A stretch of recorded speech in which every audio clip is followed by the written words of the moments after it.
Some Bonsai back in the house. Still recovering from Fireball Friday, but it transferred into recap on Saturday, and today's Sunday. So, unfortunately, no Fireball. That's my pre-workout. Going to be going to the gym. I'm going to try to do a quick video, and you guys know how that's going to work out. Never going to be quick.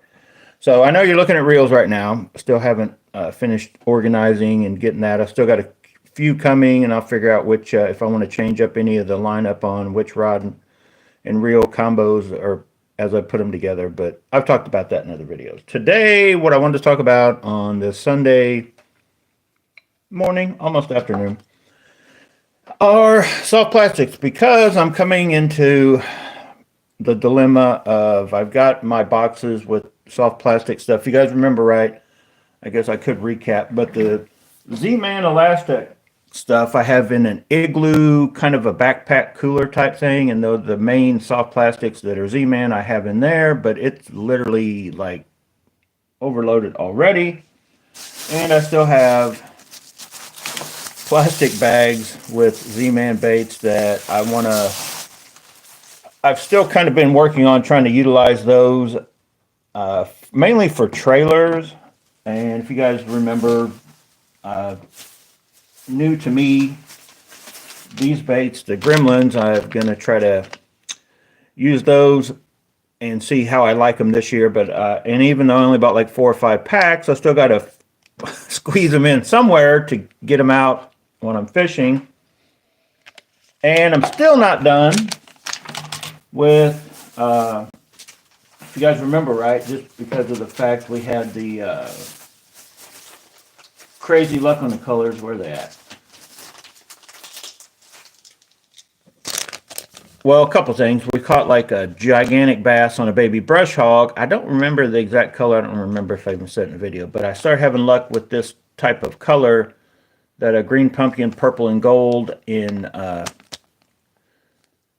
the Baby Rage Menace as trailers, and it's kind of transferred over to other stuff. So then I picked up almost every bait that Strike King has. I did that a couple years ago in that color, which isn't a lot. Not like as many soft plastics as Strike King makes. There's limited. There's only like 4 to 5 things that you can get in the green pumpkin, purple, and gold flake.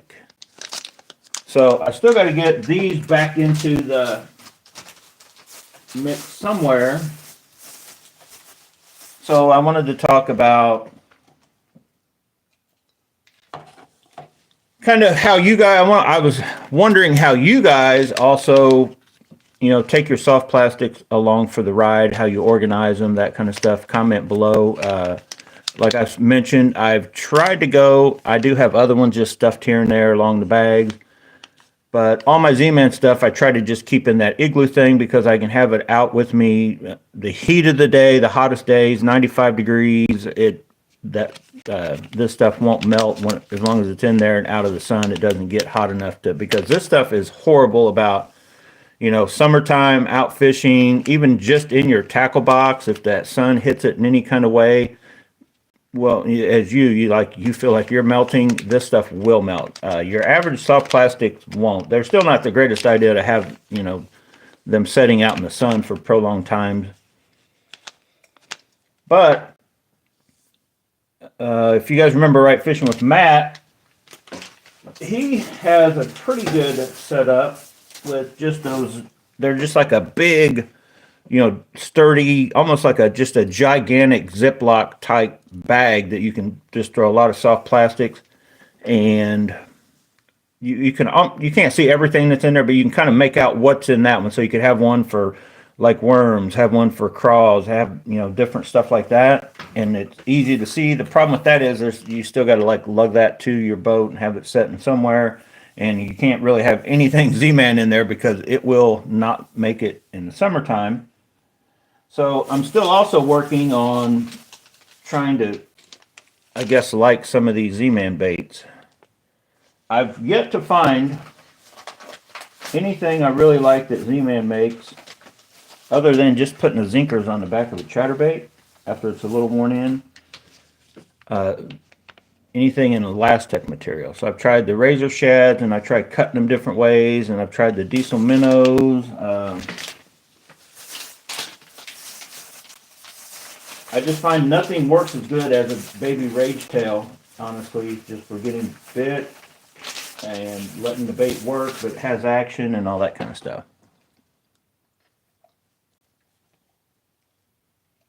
So I'm hoping that these little dudes right here solve that problem if I cut the things off or whatever, like I've talked about in videos. But anyway, on the soft plastics,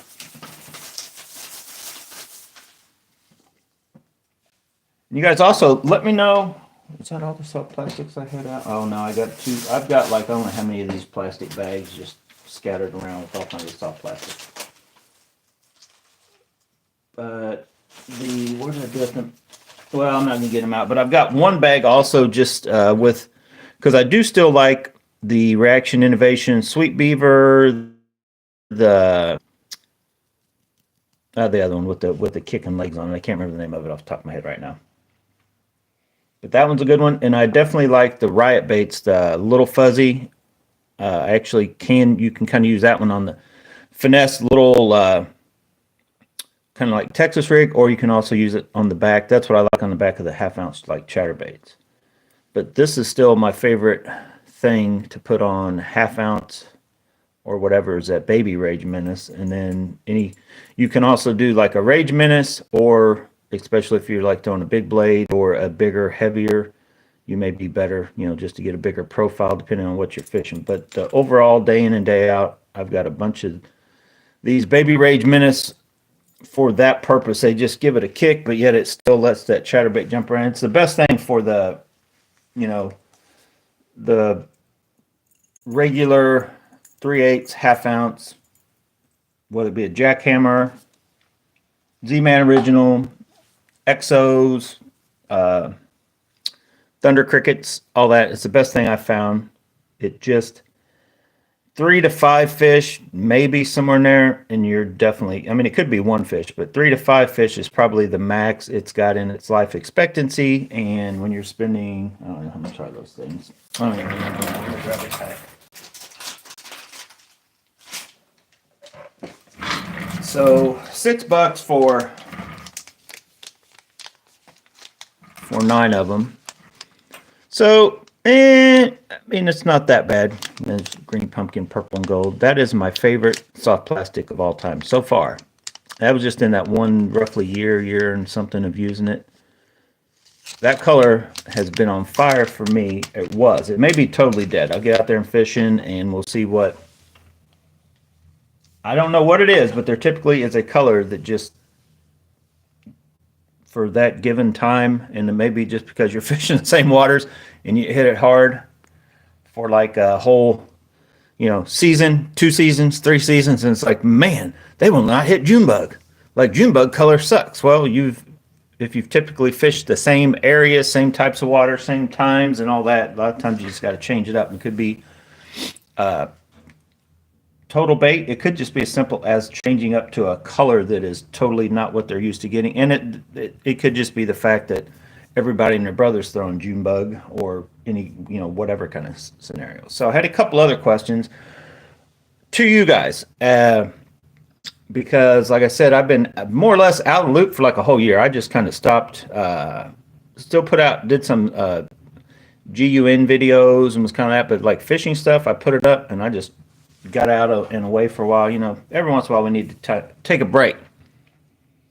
But something popped up, and it's been very controversial, and it has been since I started fishing tournaments. Is fishing tournament stuff hurting the bass fisheries? And technically, I can tell you 100% yes and no.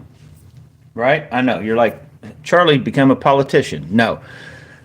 I've said it forever. If there's, the local fishermen that have these honey holes and these just lakes that are kind of under the radar, in a minute, all it takes for is, broadcasted TV show to pop up there and see some big, huge lunkers, giant hogs, pulling out and these tournaments and all these bags being weighed. Trust me, those fisheries are no longer secret to the local people. You're going to get people coming in, even taking vacations and all that kind of stuff, going there to fish. Some of the more, you guys know, the more famous ones like Falcon Lake and Lake Amistad, and all these other ones over the years, and they just kind of comes and goes. And you'll see it locally too. Like, you'll have places, and fishing kind of does this, so it may be just sort of it naturally takes place, but I'm going to use the lake up north from here. It's sort of by Rogers Sporting Goods as an example. Smithville Lake. When that lake was first built, there was a time period when that was like just considered this great, awesome, fishing. Fishing was great. And I'll be honest, I don't know how, it's been years since I've been up there, but you'd always hear me talk to the guys, the Cody and some of these guys that worked up at Rogers, and they're talking about, Smithville this or that. And the other one up there, the name is escaping me right now. Some of the smaller little area lakes, they kind of give, fishing reports, hearsay from other anglers, stuff like that. But all it takes is just a couple fishermen that do good, because there are a few years back, they're talking about, oh, Smithville's I think it's coming around, fishing's getting better. Well, then what happens? Everybody goes there and fishes and can shut a place back down. That's why I've been forever. And Charles, I think I finally got Charles on my mindset on bass fishing, like to continue it on and for it to grow. And I'm not talking about people out spending tons of crazy, insane money on fishing stuff, because that's just, I guess, going to happen. But I'm talking about for the fishing to get better. I think everybody needs to kind of have the mindset of some of these lakes in Texas, and how basically you should set any place up, whether it be a pond, lake, stream, for success on how your limits are to try to create lunkers, like big bass to be caught for everybody, or the chance, the opportunity. Because, and I know a lot of you guys say, oh, down south I catch 8-pounders all day, and you'll see it on all the forums, and well, somebody else is going to keep them, so I'm going to keep them. But if we could get everybody that goes out with the fishing rod and reel with the mindset of, say, it could be, know your local zones or areas, a 4-pounder bigger, man, throw that thing back, take care of it. Don't just throw it around or whatever, and don't boat flip it and do all that kind of stuff, and get the thing back out in the water. Because if you keep putting big bass back, you not only stand a chance to catch the big bass, those are the big bass that are going to be spawning and stuff. If you go out, which we typically do and have, like I remember, and the people that told me about this is, I guess maybe you could say, brainwashed me into my way of thinking, were back in the day when I was watching Bill Dance, Jimmy Houston, and all these guys. They were sticklers on doing it this way now, because when they first started, they go out into just tournaments. I don't think tournaments even I don't even think you released the fish or had to, or he talked about going fishing these places and keeping the bass and taking them home to give them to his neighbors or different stuff. But you take some, as your fishing ability increases, man, you guys know the deal. You can go out and just literally slaughter places, and if you get enough guys on even huge bodies of water, you can just take a place and it gains popularity, and then everybody and their brothers out there fishing it. And if they got the mindset of, because I can tell you right now, in all my times when I've been out fishing, especially true in bank fishing, I've seen people catching fish, laughing and throwing them back, and the minute they catch a big fish, man, the first thing they do is they grab it and they run off, like to go take it home or wherever. And this is, way before the whole social media, and like now you can just take a little, and I think it actually may have helped some, that you can just take like a little quick selfie, do a little quick short thing, and then get it back in the water. But they just took off running to like go show it to, their buddies, their significant other or whatever. And the last time that sticks in my mind was I was fishing from the bank at Lake Jacomo.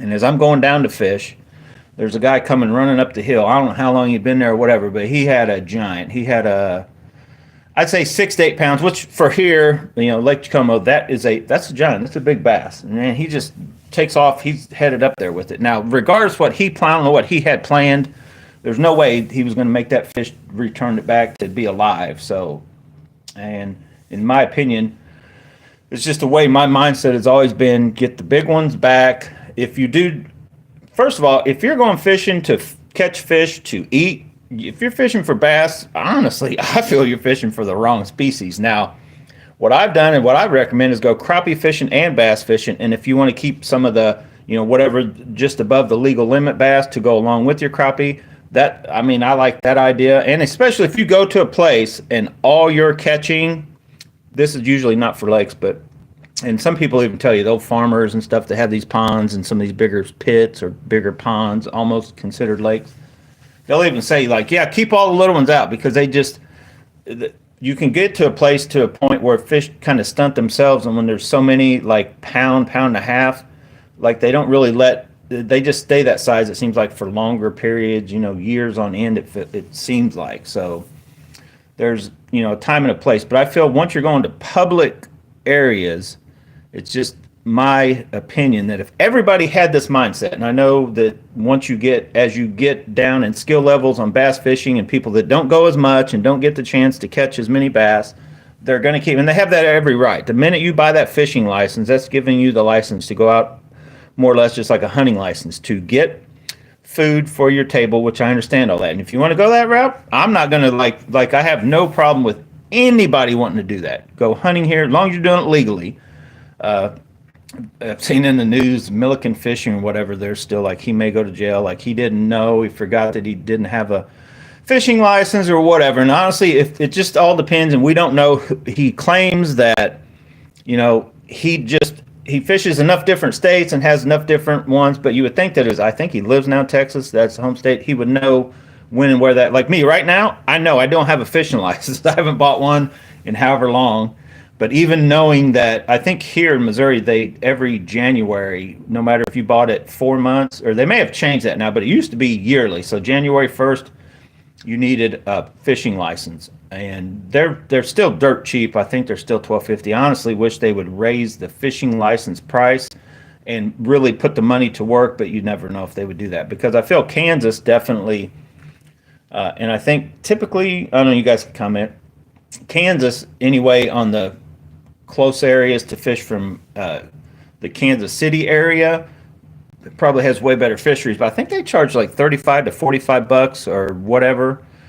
But if you're going to have awesome fisheries, I could see where, charging a little more money for a fishing license would probably pay off, because all this money, like right here, $6 for one little bag, and if I get on a good bite, I may go through half that bag or more, like in that day. Like spending $20 a year to be able to go out and fish, even 40, if I can go and I can be guaranteed, like we set places where I can catch, multiple bass and have a good time. Maybe they just restock more. Maybe they set different, they actually put some emphasis on setting limits. Maybe they hire a few more people to go and actually regulate, to make sure these people are more or less like a poaching type thing, that are just keeping way more than they should. Because I'm definitely for, because I've seen it in the past, like, and some guys get caught, they get caught yearly doing stuff that they shouldn't. They just keep everything they catch, throw it in a cooler, and then they get busted somewhere. And a lot of private places are so big about not wanting anybody to come in and fish, because like people just want to pull up and start fishing and that kind of stuff. I don't know if I've told you guys the stories before. I know I'm going on a rant, but when I first moved out in the country, we had this kid come up, and I think it's Chris Brown. I know, common name, right? How many Chris Browns are there in the world? But this kid was probably 12 to 14. Oh yeah, I know a place fish. Oh yeah, I got permission. That kid, after getting us run out of like 2, maybe 3 different places, I'm like, listen, kid, you're lying. You don't have permission to fish none of this stuff. Like, you don't even know these people. I mean, it was that kind of thing. It was like shotgun firing off in the air, get out of here kind of thing on a couple different spots. Now, one of the best spots is funny now, because since then we've went back, and I don't remember if it was Matt or whatever, went and talked to the lady that owned. If you guys remember any video, you see me like standing up above, and that pit's down below, real clear water, and that's where I like to go to test baits. There are some big bass in there, and there's a lot of little dinks, but it's an awesome place to BFS fish. But that strip pit was the first time I went there. I got permission. We went there, and dude would come up over a hill on that far other side, sets way up, like even higher up, like 20 foot above the water or so. Get the hell out! You ain't got. So I'm like, oh, dude, this kid said he had permission that we did.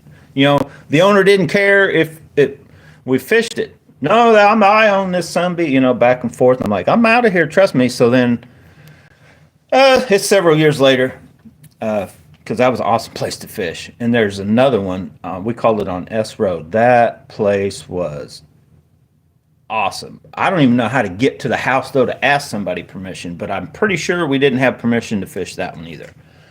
Then after getting, I think it was a catfishing spot we went to. Now he did have permission at some places because there's a man who lives out in the boonies that literally has. Most people have lakes like back on the back pasture, back somewhere. This dude built a huge pond, basically huge pond, nowhere near lake size, but in his front, going up to his house. So you like drove up the driveway, you can see this huge dam built, and then there's this huge body of water loaded with catfish, like his pet catfish. That's where you see these videos and people like throwing a handful of something out and it just bubbles like everything's alive.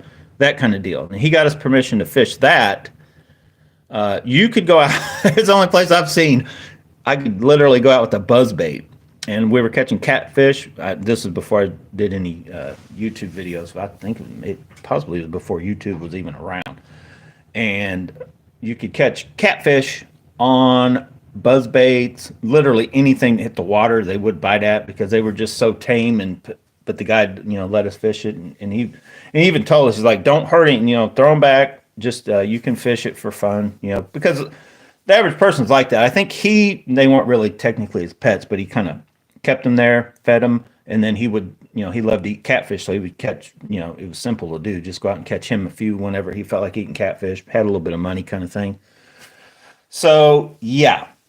The other thing in fishing I wanted to talk about is the whole live scope deal, because now they have like an Eagle Eye 9, which technically is going to make it pretty affordable for anybody to have a little glimpse into what the live scope. I know it's only like a quarter or something of the screen, but it's like for $1,000 you get basically the unit, the head unit, and the transducer thing that does it. And I think you still have to figure out how you want to mount it, whether it be on a trolling motor or the bars that everybody has nowadays. So I was just curious what you guys think about that, because I've also heard, I guess is it banned on certain tournaments or certain things or something? And I'm still not sure. I think some tournaments even still have, is it the Alabama rig? There's certain baits that are banned, and then you got to check your local fishing on what you can have. So if you throw an Alabama rig, it may only be able to have 3 hooks. I think everybody has at least three of the baits can have hooks or something like that. But yeah. And Charles, if you watch this video, I haven't even talked to Charles in I don't know how long. But we talked about the whole live scope thing, because Matt had it on his bass boat. And I'll be honest, I don't really like fishing that way. Like, I watch guys fishing. I don't like fishing offshore, first of all, at all. The minute you get away from the bank and you're like targeting areas, it takes a little bit, to me anyway, it takes a little bit of the fun out of fishing. Oh, hey, hang on. Here's Brew Tank. Maryland's only 2 hooks. Okay, Brew Tank. I'd been meaning to ask you. You told me on Fireball Friday that you were going fishing. That would have been Saturday. Did you do any good? And if you did, what'd you catch them on? And if you didn't, why didn't you catch them? But yeah, let us know so we'll know. So that Fish Eagle 9 or whatever, and there may be some, I don't even know what the cheapest unit other than that one you can get is. I probably need to watch a few more videos. I caught a glimpse of a video of like the most compact and cheap affordable unit you can use, I think, before that Fish Eagle 9 came out. But I've been debating about getting one to add to my boat, or a 360. I like the idea. Here's the problem with me, that every technology nowadays, the minute, because I wouldn't necessarily like a live scope to just go out and find them and fish straight down. I've never liked fishing like that. I mean, if that's where they're at and you have to go there kind of thing. But because with the traditional, whether it be side imaging or down scan or the old school stuff, it's just what was under the boat. And so in deeper water, it worked pretty good. But the minute you're in shallower water, I mean, you can go around and kind of track an area that you've never been there and see, kind of mark where you think stuff is, and you're like, oh yeah, there is something under there, like 6 foot, 8 foot, 10 foot, and like, well, I will come back because if you're that, you know, you go across the top of a lot of time, you'll spook and shut down. Especially in my mind, it may be not true at all. The bigger, more wary bass will be like, nah, I'm not hitting anything today. There's a fishing boat out in the water. I can tell, kind of thing. They hear a trolling motor, they're like, I'm out from, past experience. And they claim bass don't remember, but they have to remember some, in my opinion. But the idea of having, instead of whatever facing, down, just pointing out before you get to it, and you're like, oh, I know there's a stump up here. And then that to show you, which that's what we kind of use mats for, it's like we fished at one lake that is by Matt's house enough that we knew we're coming up, and a lot of it you could see the stump field like coming up on it, but just to be able to see like, yeah, there's something there, no, there's not anything there, or when the ones that are submerged enough that you can't see, you can just kind of get a better idea of where they're at and cast to them. So it's definitely, I like that idea of it. But if everybody and their brother ends up getting one, and like we've heard the stories, they're like, you can literally chase around schools of bass or a specific size bass, crappie or whatever, and you guys probably either seen or heard the one where the guys like chase that crazy big crappie forever until it finally caught it. But then I also see where people could use that to basically cheat in a tournament, or just be cheating and sort of fishing, just going around jigging up, baits that have treble hooks on it, and like, oh, I got one kind of thing. So it's almost kind of like bed fishing, to where, in my opinion, but you're not gonna be able to keep anybody from going out on their own and catching fish. Like, how would a game warden check and see if you hooked it in the mouth or in the side or whatever kind of deal? But if you're just basically out there, using that technology to go out and snag fish, it's that's the only way you can catch spoonbill. You got to cast out and then drag, basically snag them. But with any fish that bites lures, that's technically cheating. Hang on, Brew Tank's got here. Got one on the lipless. Water temp dropped to 40 by the time I got there. Yeah, I mean, any water temp, as long as it's not frozen solid, that most of those things will work. Just dragging a worm or even a creature of some sort, like the sweet beaver, or sitting there and jacking that rattle trap up and down. Yeah, like if you go out and it's 40-degree water temps and you do catch a bass, it's actually not a bad day. As long as you didn't like destroy a bunch of stuff to be able to do it. So you said he got one on the lipless. Which rattle trap were you using? I still call them rattle traps, even though the Booyah Hard Knocker is my favorite. The I don't know, that Fish Eagle 9 has caught my attention because it is 1,000. I actually like the idea of 360, but I don't even know what it would take to get into what's the cheapest way that you could possibly get into a 360, unless you already own a head unit capable of hooking the 360 up to.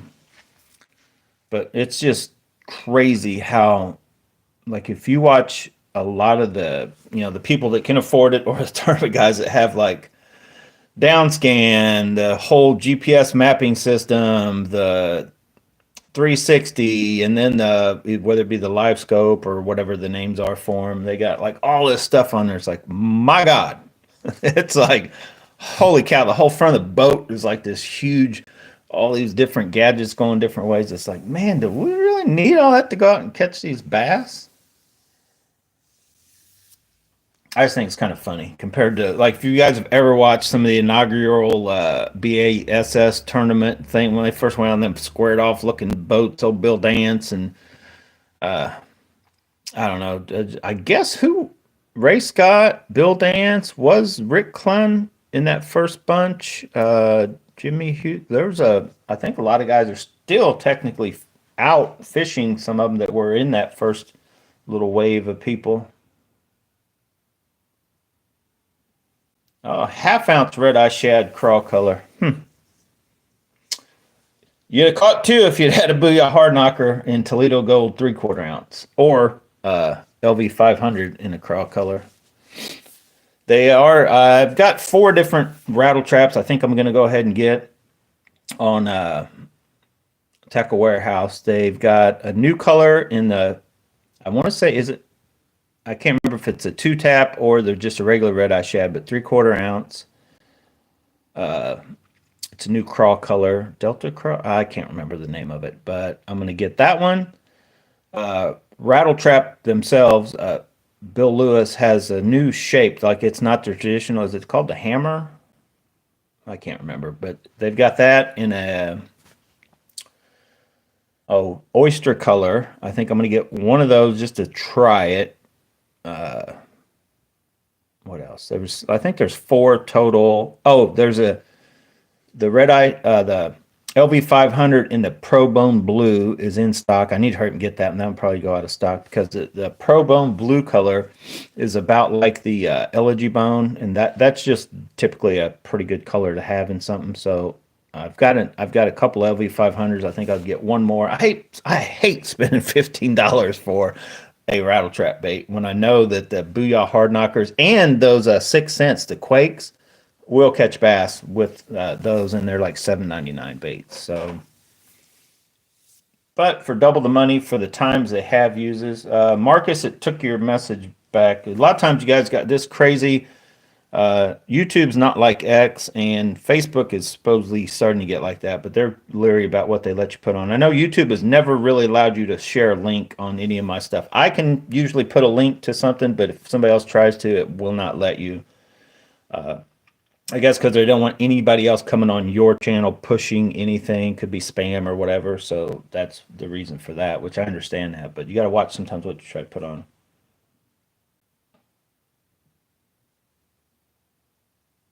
Yeah, I'm not even sure. I just remember, and I may be piecing them all together, but I remember watching like the first one they put together. They do have some footage on that. And then I just remember seeing Rick Clunn show up a lot of way, like that old school, from back whenever. But yeah, he may have been after them.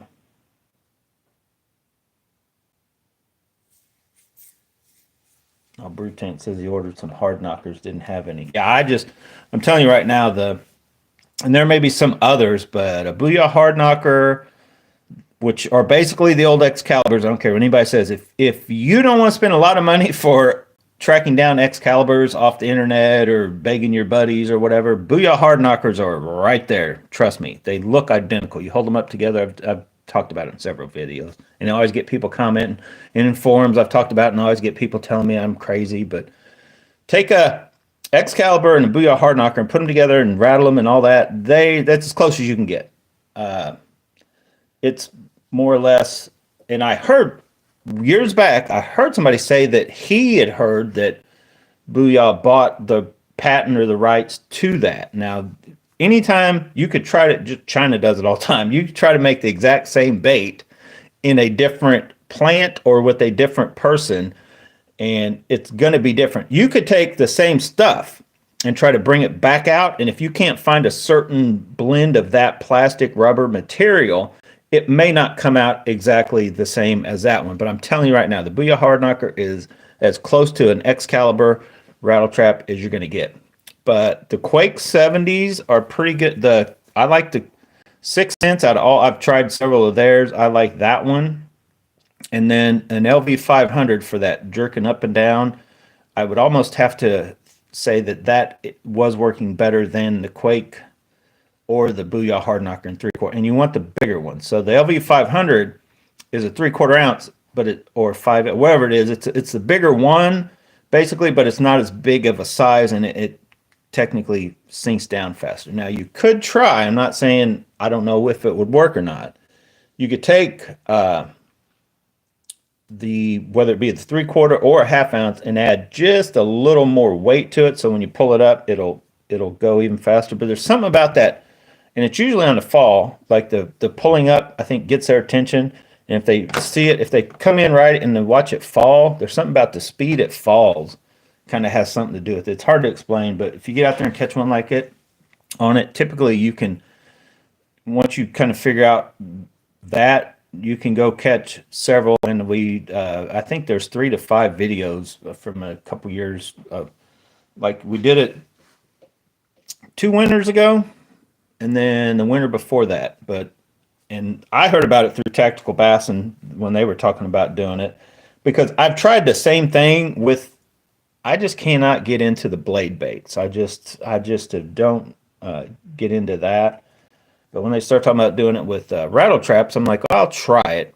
And it's something you really wouldn't try when that water is super cold, is go out there and actually pull something real hard. But I've kind of done the same thing with like my shaky head.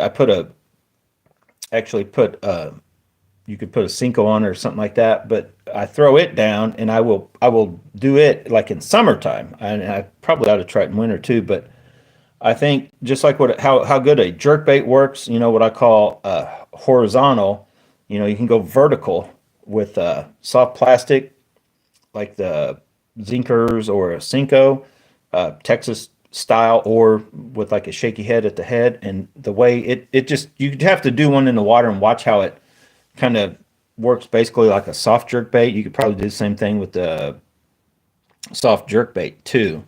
But with the worm, you can do that, and then you can just creep it, shake it. You can kind of work it like a shaky head. You can kind of work it like a soft jerk bait. You can do a lot of things, covering water, checking, a spot. You can literally throw it in one spot and fish about 3 to 5 foot, each time, different ways across a little 10, 15 foot span, and then just see if there would hit any of that.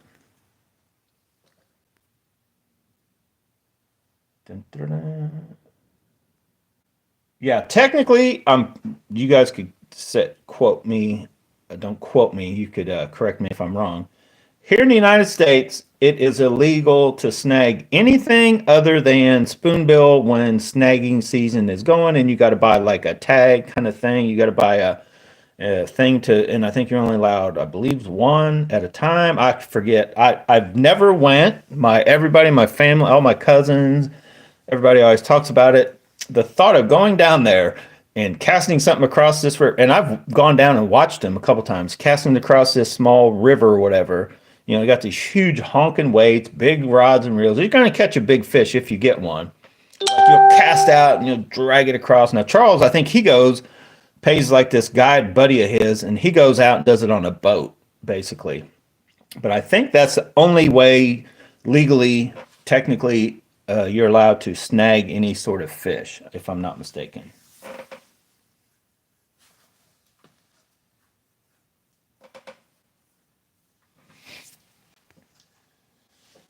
Yeah, well, here's the thing about live scope. I don't know about as far as bass fishermen kind of thing, but I see where live scope could become cheap enough to the point, or the people that have it that are actually up to no good. They're poachers that, what I'm saying. They're basically out to do, kind of like they would same people that would use shockers and go along and get different stuff, which I've known some of those people in the past.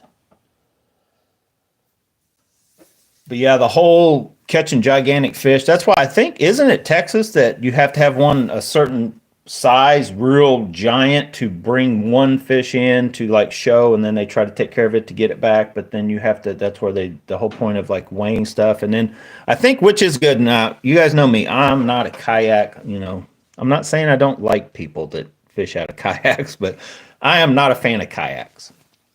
But I think at least with the kayak tournaments, they're like, you've got that board, you lay your fish down, you like basically timestamp your picture you took of that fish, so you can see the length or whatever. And I think in all tournament fishing should be set up something like that, to where, yes, technically there's probably a way to cheat that easier than bringing in, your 5 fish bag, weighing them kind of thing.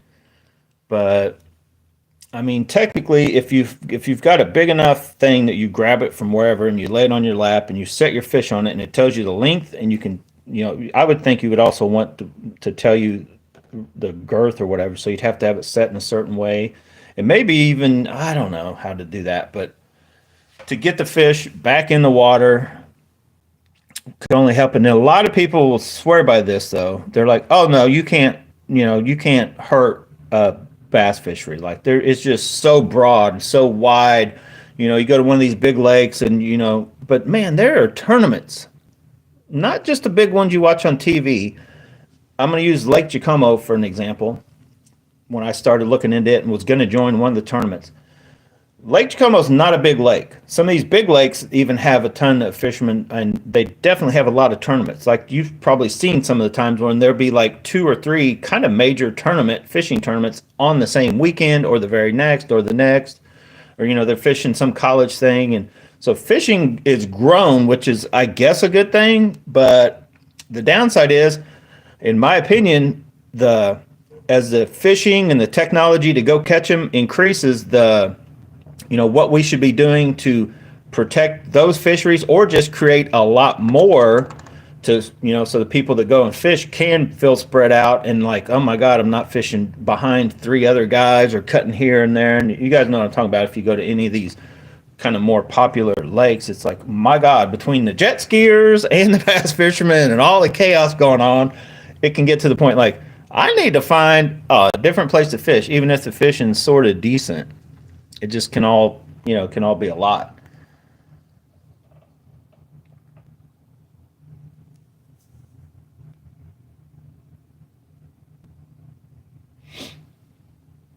Picked up an original 360. Yeah, see, here's the thing. I still have, what is my Helix 9? Heck, I don't even know. I don't remember which one I got. I got that KVD one way back when. Has it been 7 years ago now? I bought it at Rogers, I think. Did I buy it? Yeah, I bought the Bass Baby. They had a package deal going on the Bass Baby and a trolling motor for a certain price, and I traded my son, who hates the foot operated motor guide Bulldog. I had sold him with the boat I sold him. So I traded him the new trolling motor for the old Bulldog back, put it on. I think I bought the Helix 9 KVD little one. It came with like a KVD spinner bait and something else, a couple baits. And it's worked like, okay, yeah, there's something right there, and I'll, kind of see it. Or like I've talked about, if I see anything on the bottom that looks like, I just call it, it's like a stack of bowling balls or cannonballs kind of thing. I'm like, that's bass stacked up. I don't know. And there's other things that just like, okay, there's something here. I'm going to fish here.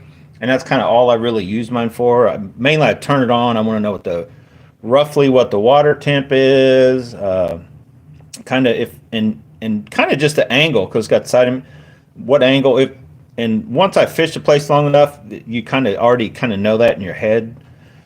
But it's just one of those, like, kind of a security blanket. You kick on your depth finder, it's giving you some feedback on what's going on. And if you are fishing a small enough body of water, you can be like, okay, take a mental note of that and then come back and fish that spot if you're not fishing it right then and there. And then you've seen me in the occasional times I'll be out a certain ways from the bank, and I'm seeing all kinds of stuff under the boat, but nothing out there. So then I'll actually get further away from the bank, and then I start fishing because I'm like, oh, they're off and completely away from the bank for whatever reason, kind of deal. But I'd like to have both, some sort of.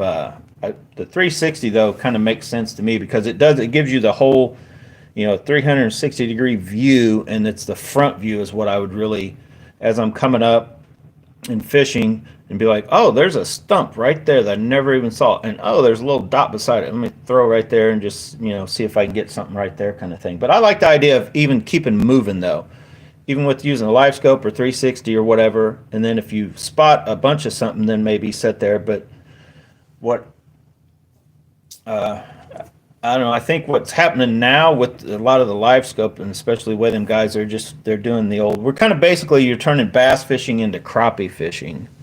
They're just taking them little bitty minnow jigs, and they're just basically going out there, and they call it strolling or whatever, where you just cast it out and then you're just kind of jiggling it, high rod tip up, back. And we did that years ago with actual rattle traps. You could go out to bodies of water from the bank and cast a rattle trap out and hold your rod tip, like high stick it, like straight up and down, and then just reel, at a speed. And then you cast it out and then angle your rod tip a little lower and then reel it back, and just kind of fan casting at different depths.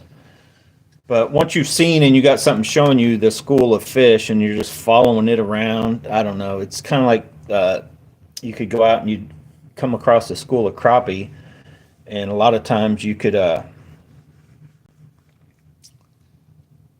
I guess it was easier, in my opinion anyway, to keep an eye on where the school of crappie is, and they're usually a bigger school, and you could kind of just go around like that. But I don't know, in my opinion, it takes some of the actual bass fishing side of it out of it.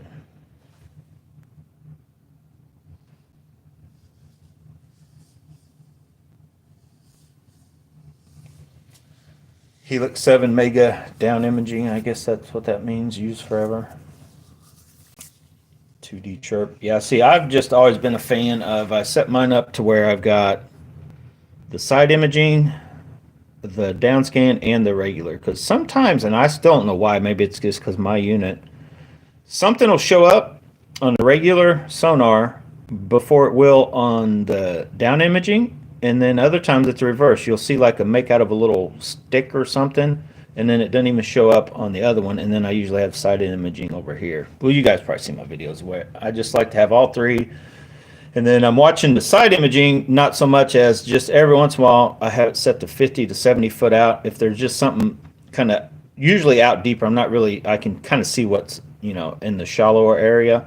But if something just pops up, I'm like, oh, I never even knew that was there, kind of thing. Or you see just a group of something, you turn, whether you fire a rattle trap or something out that way, or, whatever you're using at the time, maybe just whatever's in your hand kind of deal, or throw a jig on bottom if it looks like they're down low kind of deal.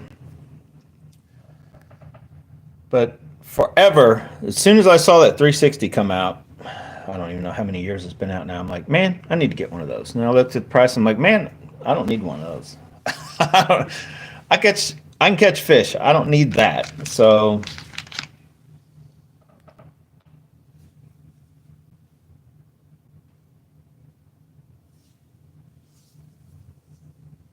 yeah, 360 and 360 Mega is like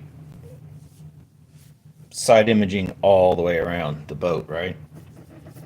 And that's one thing about, I've tried it, like I've tried to grab my deal and turn it to get it to where, how can I make side imaging work like whatever, but it's just the way it's designed to read is you'd almost have to do like a sweep. It's so much more like trying to turn the boat, kind of like come into a spot and turn the boat, sweep around, do like a circle and see what it showed kind of thing. And technically you can kind of use it like that, but it just doesn't, it's not the same thing as just having this huge, like, like reminds me of when you're watching a submarine movie or the airplane thing at the airport, like that little thing, and it's painting a little picture of what's out in front of you.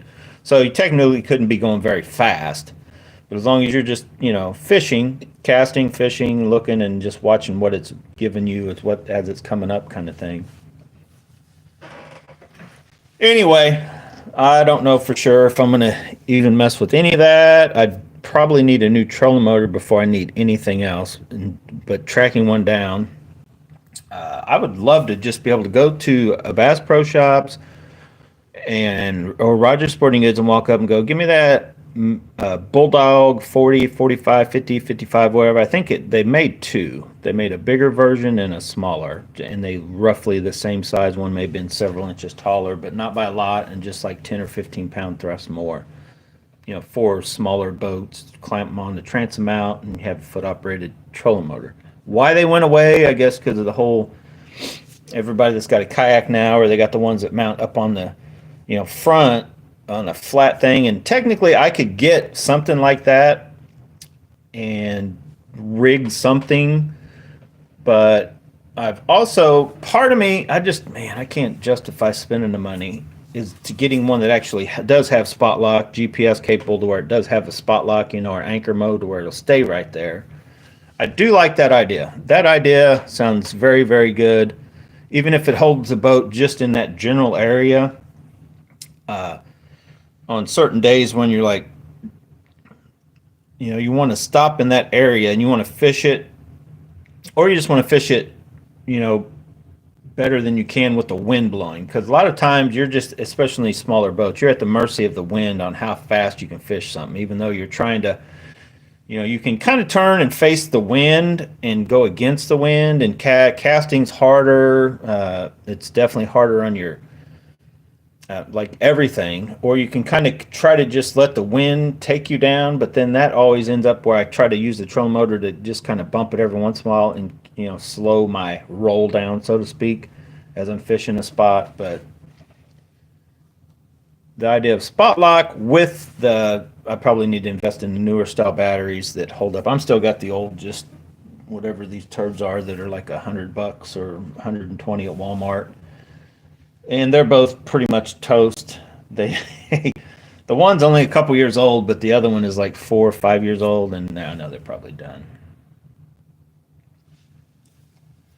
Yeah, power pole makes kayak trolling motor, but it's like $5 grand. Yeah, I think the cheapest one I've seen. Do you guys ever follow Tiny Boat Nation? And he pushes some different stuff that he recommends. I don't think he's actually associated with any of it, but they do make like a kind of mini boat thing. But anything they make that doesn't have sides to it, I just see rod and reels flying off of it. Like there is no way. Those Tiny Boat Nation where he puts those boats together where to hold all that tackle and stuff underneath, but then there's like no sides to it. I'm like, dude, that is not for me. I guarantee I have a hard enough time keeping all my gear in the boat when I've got that, side rail that's about, I don't even remember how tall my boat is, but it's tall enough to keep stuff in. And that's what I definitely would need. The one like Charles has, I can't never think of the name of that one, but it's that digital foot operated deal or remote mounts to. It does have a transom mount. They make it like a 80. What is it, like a 45? They make a 80 and a something else 55. That's 12 volt, and the 80 is like 24 volt. But 80 pounds of thread, that thing would definitely move my little boat. Probably fast enough to cover a lot more water than I could with my little 40. But ideally, I wouldn't mind having just a little. All I need is like another 35, 40 on the front, foot operated. I prefer cable. I've seen any of the digital. There's just a lag that I guess once you get used to it, you're okay. But cable is still the fastest way to go. Just like cars, I like a car that's got a spring on one end and a cable to accelerate, and that's the fastest, snappiest way you can apply throttle or whatever. The minute you got a computer lag thing that will or won't give it gas and all that, it's kind of same thing with those trolling motors. I just feel there's like that little waiting to get somewhere, because I've gone just little, like, I don't know, I just, from Matt's boat to the pontoon boat to Charles's boat, I'm like, I like the control I get in my little boat with my little foot operated, cable operated by foot trolling motors. And the regular bass boats I've had over the years. I had a Ranger, what was it? 345 Ranger, an old Monarch, 1976, 78. I had an old bass boat, but that was an awesome little fun boat. We got more or less kicked out of out in oh shoot, where were we at? I don't know. It was by a golf course and an airport, and they saw us like doing figure eights, and we weren't trying to flip the boat over, but we were having fun because fish weren't biting. It was real hot. We're basically splashing water on us to not be so hot, and they didn't like what we were doing there. There was nobody there. We were the only ones there. It was like that hot of a day. There was still old men out golfing. They could see us, I'm sure, when I'm called to game warden or whatever.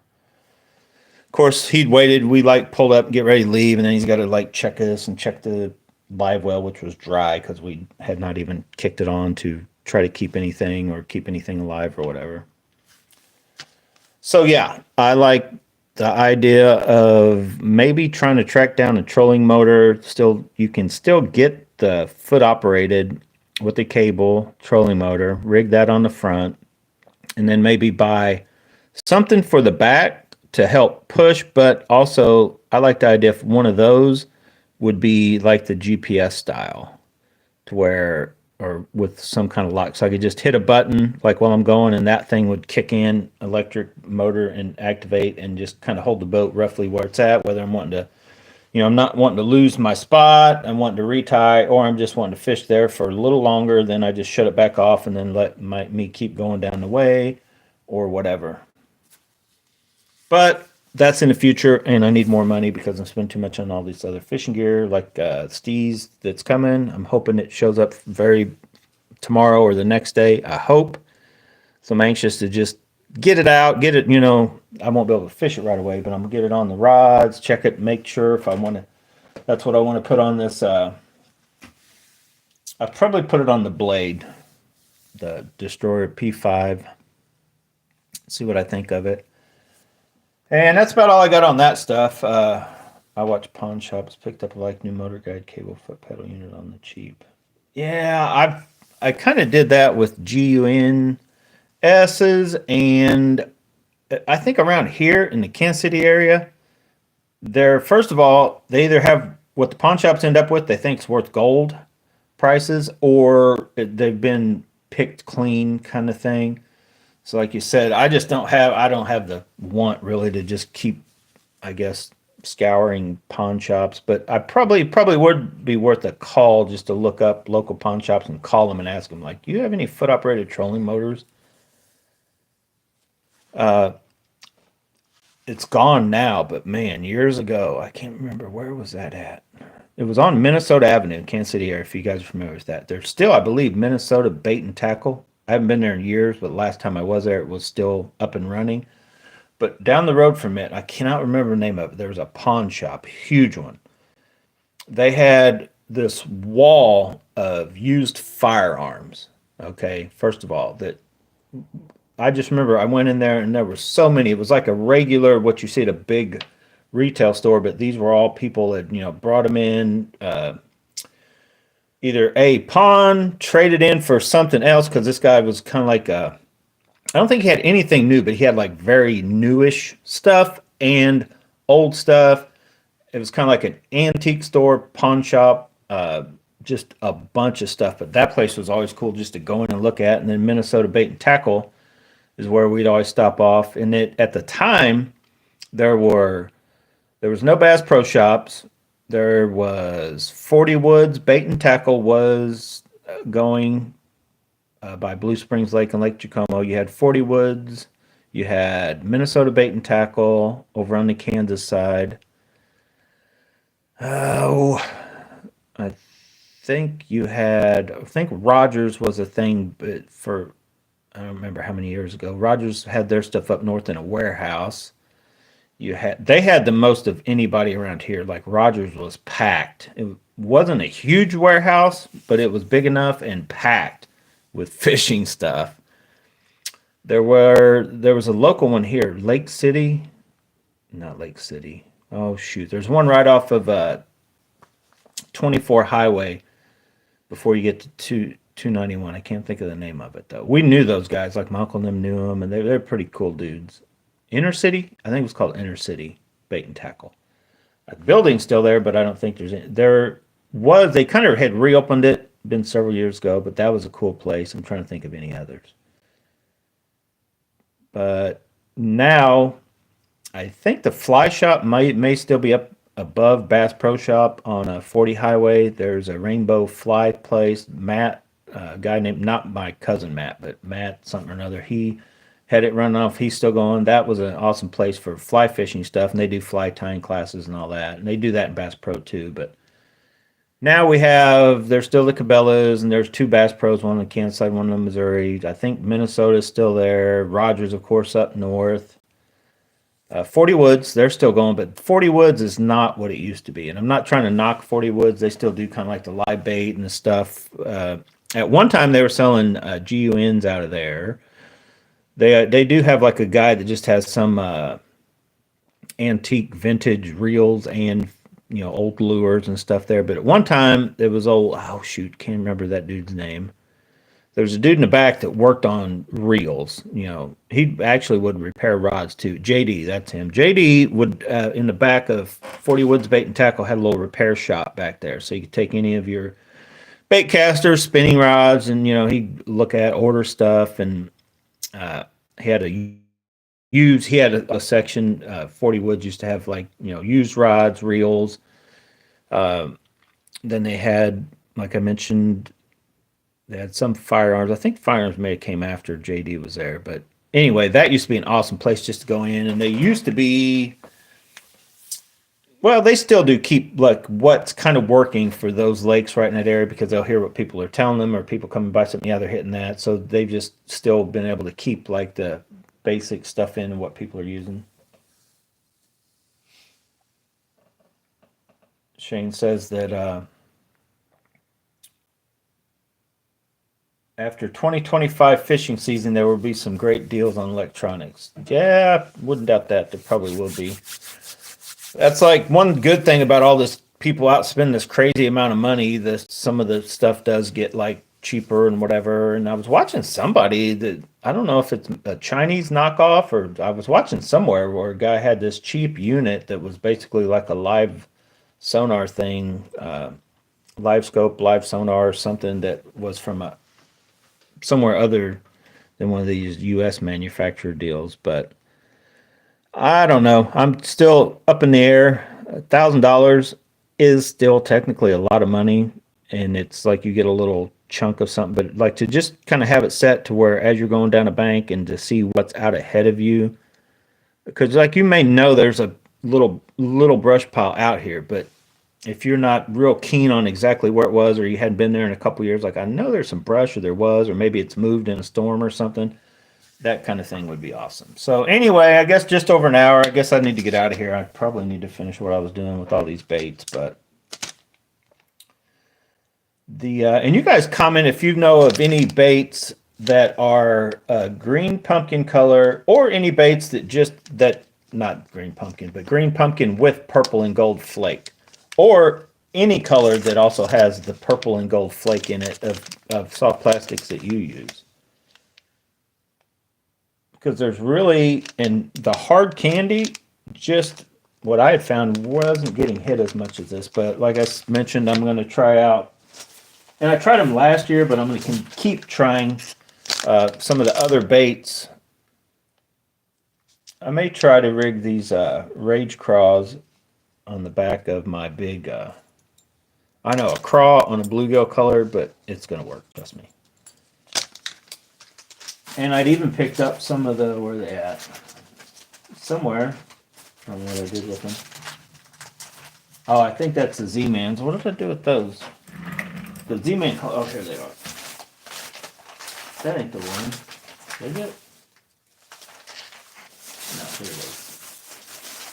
Let me find it. I basically just started to try any of the Z-Man stuff that is that green pumpkin goby, if you guys remember right. But this is a little darker. That goby is just a little darker than like a green pumpkin. But your green pumpkin's not, it's not real light, but it's lighter than what this is. But I've gotten these in the trick shots, and I think I maybe bought every Z-Man bait that came in that color, in the green pumpkin goby, just to try that color. But I didn't really get a chance to do as much experimenting as I would like to on all that different stuff. So we'll continue that on once we get fired up. And then I bought in several colors of the tubes, and I wanted to try those a shot, but I still need to figure out, for you guys that fish tubes, I know Charles, he doesn't fish them like intensely, but for some of you guys, what size is that? These are 4-inch tubes. What heads do you guys recommend? Is there a cheap, affordable one? Or I've been watching Tactical Bass, and I know they make the ones like the bumped up ones, and the eyes is what they're going to do. Like some of them are made to just jig up and down, others to swim or whatever. But I probably need to pick up a couple different types of heads just to try those easy tubes and see how if I like them at all. Because I don't know if I got any of the tubes really out fishing that well.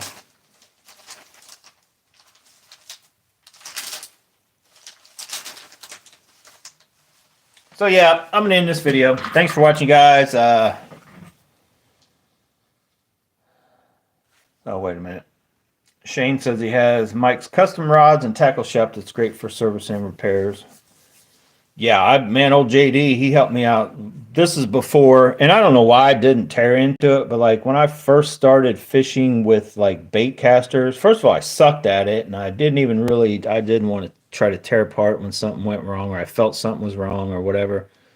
But yeah, he was a lifesaver. He'd go in there, and a lot of the times it was I don't remember what, I want to say, had some old funky reels, but it wasn't like he charged a fortune. A lot of stuff he wouldn't even charge you hardly anything at all, and he'd just kind of tell you also how to set something like, oh, it's not, there's nothing wrong, It's basically you got to be smart on what you're working on. There's nothing wrong with this. You need to do this, and then it'll work like that. Oh, okay, I got it, kind of stuff. But he was one of those guys always had stories and stuff like that. Maybe I ought to become a JD and open me up a shop somewhere. No, because I work in all these my own now. Like I tear into these suckers and do all kinds of different stuff, and it really just seems like so simple. Like why was I ever like worried about working on that stuff? But that's after years of working on RC cars and like smaller tinkering type stuff.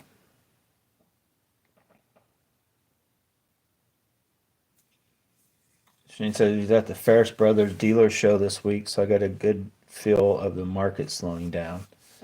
Yeah, like it has to. It's kind of been for several years now, the fishing industry, which is a good time. Just like I heard some of these guys on the shooting channels talking about, like it's the renaissance of the industries doing this. It's like the golden era of like. Thing is though, like the shells are so expensive. It's like they're making all these cool things to go out and shoot, and they cost a small fortune to do it. But with fishing, it's like at some point with so much different stuff coming out, and it's like at some point this has to slow down. Like it can't just keep. If you guys know what I'm talking about, like just the way everything's in a sense been growing with electronics, and at some point I would think that you hit a peak time, and he's talking about there's going to be a lot of stuff being sold off at certain times and that kind of stuff. But I don't know. Anyway, thanks for watching, guys. Stay tuned. As soon as that Steez comes in, I'll probably be putting a video out. I've got several other things coming from AliExpress. I'm going to make that order from Tackle Warehouse for some of the rattle traps. I'll probably also make another run up to Rogers. We'll be looking at the Kage rods if I get any of those, or if I get a rod for this thing. Possibly looking to maybe get the newest Tatula that has boost to see how I would compare it to this reel. Because this, now if you're in the States and you want to stick with that, for $350, the Tatula is $220, but it does have boost, but it doesn't have a drag clicker. But it may be the next in line as far as, because it palms very good too. They've kind of revamped it a little bit. I still think this reel looks better, but if you can affordably buy that boost technology and it fills palms just as good and stuff, it may be like where an alternative if you don't want to even spend that much more for a zillion kind of thing. Or we'll talk about it now, and like we talked about here with the electronics, as stuff gets older and you can buy used stuff, when that reel comes down the line as far as people starting to sell them used, would it be worthwhile to pick up for say $150 or something like that, or possibly even cheaper? As of right now, I have no clue. Would I trade this reel for any Tatula made to date other than possibly that one and get $100 to boot? No. There's not a Tatula made that I've actually really liked. The last batch of the Tatula Elites I thought are pretty close. Like I like those, and so if they weren't bad. So like those with the boost spool, I'd be like, yeah, these are all right. So that's kind of what this new SV is, 100. I think the Elites probably still look a little more classy, I guess, but the new Tatula looks good. I like the looks of it, and other than that little round top notch, the Twin Peak look to it. That's what I call it, the Twin Peak reel. But yeah, I'll be back with some more stuff once the new stuff comes in.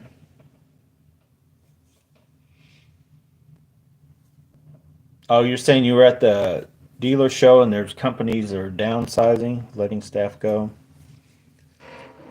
Well, we'll have to see. I don't know. I haven't even been following any of the bass tournaments, stuff like that. I just caught the Ben Milligan thing, was popping up all over about he's going to jail, going to get arrested, and then he's facing charges or going to be charged now, I hear, which I don't know. His buddy's like trying to brag him up about how great a guy is and good for the industry and this and that. And I'm like, well, we don't need anybody. The industry's kind of taken off on its own, but yes, it's good to have people that are good stewards for an industry. But would the fishing industry be just the same without Ben Milligan? Yes. Like he's maybe taught some people about the whole swim baits or using live scope and going out there and working these swim bait things. But it's like, yeah, no one person just taking off of the thing, other than if you go back, you got to go way back to like the Ray Scotts or the Bill Dance. The now would be like KVD and Skeet Reese possibly kind of thing. But I know a lot of you could be like, no, we don't need that California Skeet Reese doing anything. But I like all them guys, like Mike Iaconelli. I even like Mike Iaconelli. I'd probably annoyed, would not want to go fishing with him. Mike Iaconelli would be like Charles on crack. Charles is calm, laid back, but I could, you give Charles some crack, he'd probably be just like Mike Iaconelli back there screaming. Charles probably thinks I'm like Mike Iaconelli. Screaming, he's got a giant when it's a little dink, which I've done. I've been acute, but man, I'm telling you right now, that fish hit so hard that it felt like a giant. So I got to go to the gym. Man, that does not taste as good as Fireball. I don't care what anybody says. It's like some kind of fruit punch or not fruit punch. I don't know. It's something. Maybe it's Bomb Pop. Doesn't taste bad. Does not taste like Fireball. I bet it would taste better if I had a little shot of Fireball in there, but I got to drive to the gym, so can't do that. Yeah, Mike would be a scream to fish with. Oh, I'd like to fish with him, but I wouldn't want to fish. Like, he's just those kind of people. Let's go through that real quick. I mean, I got all day, right? I just got to go to the gym, or I don't have to. It's like cold out here. And you guys comment below. This is just a little question. I'll give you my insight because, you've probably all thought about this. Oh, I'd like to go fishing with this guy. Oh, I would not want to fish with that guy. Or you've probably been fishing with people and you're like, I'm never going fishing with them again. Or I'd like to go fishing with that guy again because he knows what he's doing, or, that kind of thing. So just in the top few fishermen, of course, Bill Dance. We'd all like to go fishing with Bill Dance, Jimmy Houston, back in the day, Hank Parker. Back when there was only like a handful of guys that you really even knew that were, celebrity type fishermen, pros, that kind of thing. But nowadays, there's a slew.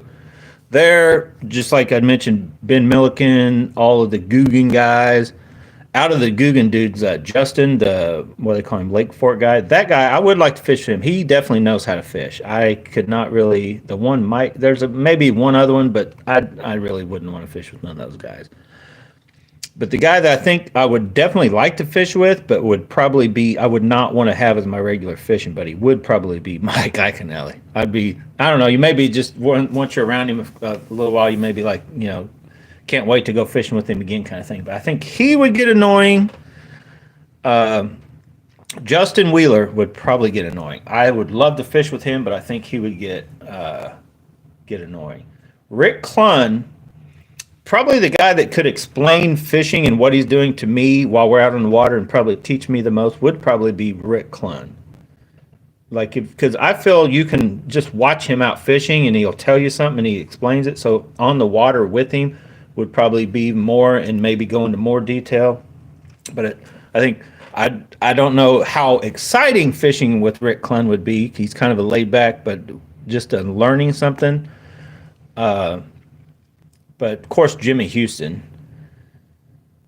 But Skeet Reese, I don't know. Gerald Swindle would be another one. Like I like Gerald Swindle. I don't know if I'd like to even be around him fishing and stuff, just because he got that old trawl and draw back and talking all whatever kind of thing. That I don't know if that's 100% him or a little bit of putting on a show for the cameras kind of thing. Don't know for sure, but it'd be a good guy to fish with. I just don't know if I'd be like can't wait to go fishing with Gerald Swindle or Skeet Reese.